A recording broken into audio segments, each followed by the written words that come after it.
Hello guys, welcome to my channel, Technology Sahayak.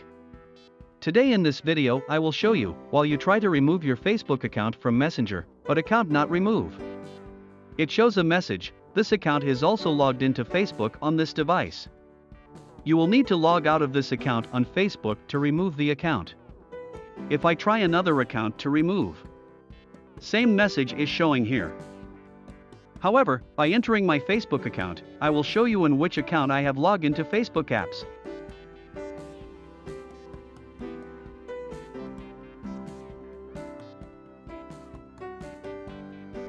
Brownfish ID, I have logged in here. If I go to Facebook Messenger and try again to remove the Brownfish account. Friend, you can see the account is not being removed, the same message is showing here. Here it says its Facebook ID is logged in on my device, asking to log out. Anyway, I'm logging out the ID, and see if it works.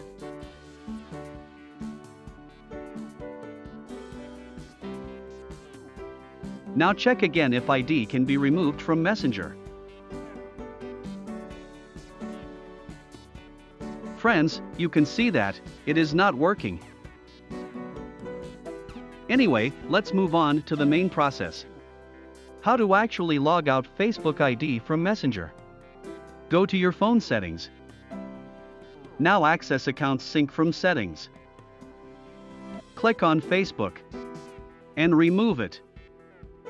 Friend, whenever you remove Facebook from here, then you can easily remove Facebook account from Messenger. Friend, if you think this video is helpful for you, please like that video and also subscribe my channel. Thank you for watching.